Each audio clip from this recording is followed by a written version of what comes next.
Salah sebuah media berita di Sepanyol melaporkan pasukan Johor Darul Tazim, JDT, bakal menerima sentuhan bekas jurulatih Watford, Xisco Munoz. Sebelum ini, wartawan Astro Arena, Zulhelmi Zainal Azam meramal JDT akan menerima jurulatih baharu yang berkemungkinan besar datangnya daripada Sepanyol. Ramalan jurulatih dari Sepanyol tersebut dibuat memandangkan JDT kini diterajui Ketua Pegawai Eksekutif, CEO, baharu dan legenda Liverpool, Luis Garcia yang berasal daripada negara Eropah itu. Terkini, menurut laporan media Sepanyol, Relevo melaporkan bahawa Xisco Munoz yang merupakan bekas jurulatih kelab Watford FC, Sheffield Wednesday dan SC Huenda akan melatih pasukan JDT. Xisco Munoz sedang bersedia untuk mengambil langkah seterusnya dalam kerjayanya sebagai jurulatih.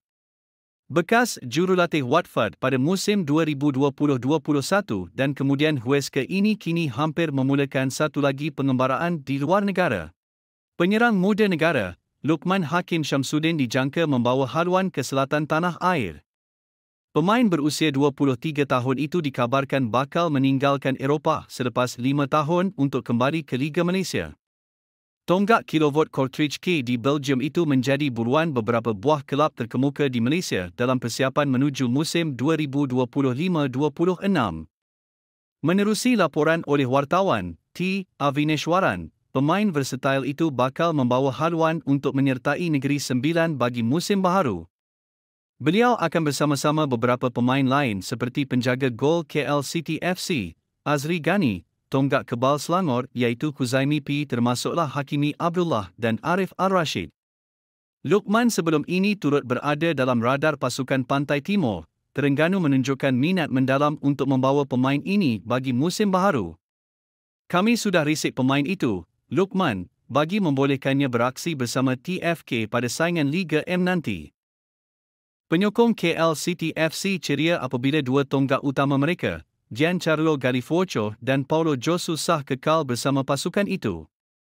Sebelum ini, Gallifuoco dan Josu menzahirkan keinginan mereka untuk kekal bersama pasukan Lembah Kelang itu.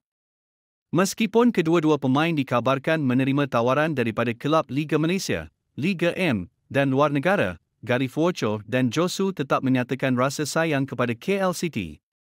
Kini, Presiden Persatuan Bola Sepak Kuala Lumpur, KLFA, Syed Yazid Syed Omar mengesahkan status kedua-dua pemain itu apabila ditanya status terkini mereka.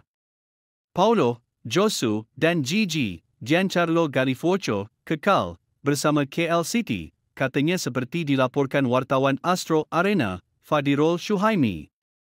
Berdasarkan statistik yang dikongsikan wartawan sukan, Devinder Singh, Gallifuoco dan Josu masing-masing merekodkan 124 dan 211 penampilan buat KL City.